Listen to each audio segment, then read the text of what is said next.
আসসালামু আলাইকুম। এই হলো আমার একজোড়া লাক্ষা কবুতর। কবুতর শান্তির প্রতীক, আবার অনেকের কাছে শখ আর ব্যবসার অংশ। কিন্তু লক্ষা কবুতর নিয়ে আমরা আসলে কতটা সত্য জানি?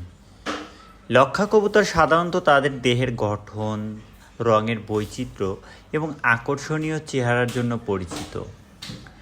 অনেকেই মনে করেন এটি খুব দামি এবং বিরল জাত, কিন্তু বাস্তবতা হলো সব লক্ষা কবুতর এরকম নয় এবং এর নাম অনেক সময় বিক্রির উদ্দেশ্যে বাড়িয়ে বলা হয়।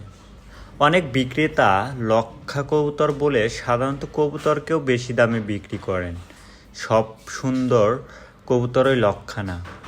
দাম নির্ভর করে আসল জাত, স্বাস্থ্য ও প্রজননের উপর।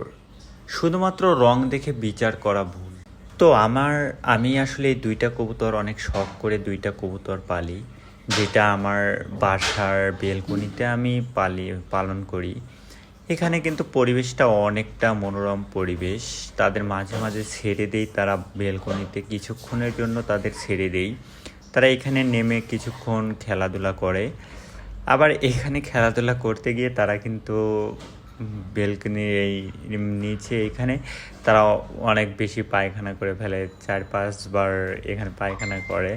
তো তখন কিন্তু আমার এগুলো আবার ভিতরে দিয়ে আমি পরিষ্কার করে তখন চলে আসি। তো লক্ষা কবুতর, আমার এই দুইটা লক্ষা কবুতর কিন্তু লক্ষা কবুতর হোক বা অন্য যে কোনো কবুতর হোক, প্রত্যেকটা কবুতর পালন করাই কিন্তু অনেকটা কষ্টসাধ্য ব্যাপার, কারণ এরা প্রচুর পায়খানা করে। এদের পায়খানাগুলো সবসময় পরিষ্কার করতে হয়। কবুতরটা আমি এইটা ধরলাম, এই কবুতরটা আমি ধরতে গিয়ে কিন্তু সে ভয় পাচ্ছে। এটা হলো নর কবুতর। নর কবুতরটা কিন্তু দেখতে অনেকটা সুন্দর হয়, তাদের গলাগুলো একটু মোটাই হয়।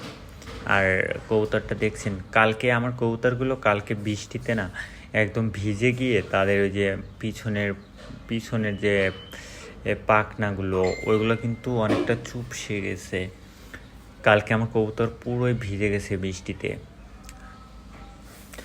তো কবুতরগুলো কিন্তু দেখতে অনেক সুন্দর লাগে। আর আমি অফিস থেকে যখন আসার পরে তাদের সাথে একটু সময় দিতে ভালো লাগে। তাদেরকে তখন আমি ছেড়ে দিয়ে তারা নিচে আসে, খেলা করে। তারপর আমার মেয়ে আবার কবুতর অনেক ভক্ত, তাদের পাখি পাখি বলে ডাকে, ভালো লাগে আমার। কবুতর দুইটা নিচে আসলো, এসে আবার কিছুক্ষণ আবার এখানে খেলা করতেছে। তো লক্ষা কবুতর সাধারণত বাংলাদেশে সবাই মনে করে অনেক দামি, বিষয়টা কিন্তু সেরকম না।